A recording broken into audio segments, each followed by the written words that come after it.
بسم الله الرحمن الرحيم. كنت عايز اتكلم عن الماتش بتاع الاهلي ويانج افريكانز.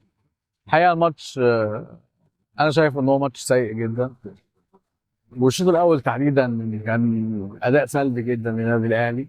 النادي الاهلي عنده مشاكل كبيره جدا في الدفاع، في خط الوسط.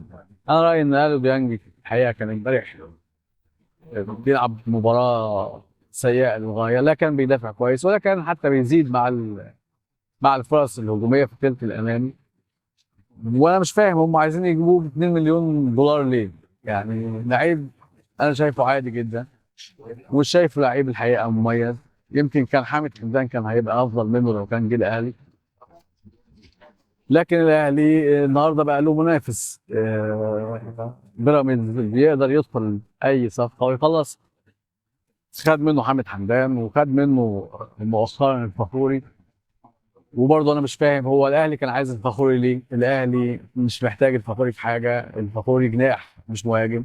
الاهلي عنده 7 8 اجنحه: حسين الشحات، زيزو، طاهر محمد طاهر، تريزيجيه، بن شرقي، احمد عبد القادر اللي مش عارف اذا كان هيكمل ولا مش هيكمل.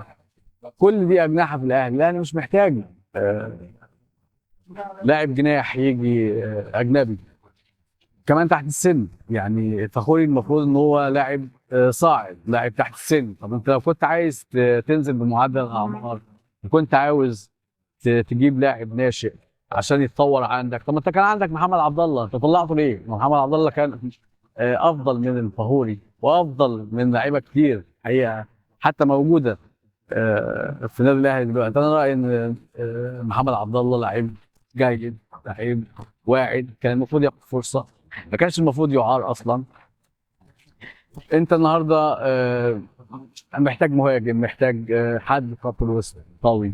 لو ديانج هيكمل او مش هيكمل، حتى لو ديانج هيكمل انت محتاج حد في خط الوسط كويس. لو النهارده مروان عطيه حصل له حاجه او اتصاب او توقف او اي حاجه تحصل، ما عندكش بديل ليه. ديانج كمان انا شايف انه حالته مش ما فيش استدامه في مستواه. بيلعب ماتش كويس، بيلعب ماتش نص نص، بيلعب ماتش زي امبارح سيء للغايه من وجهه نظري. انا بشوف انه الاهلي الحقيقه امبارح كسب بالمهارات الفرديه، تريزيجيه وامام عاشور.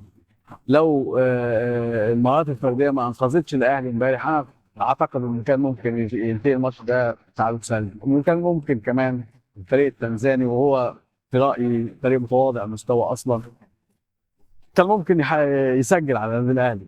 لكن الحقيقه الاهلي آه، انا شايف ان مستواه ما بيتطورش عن قبل التوقف الدولي.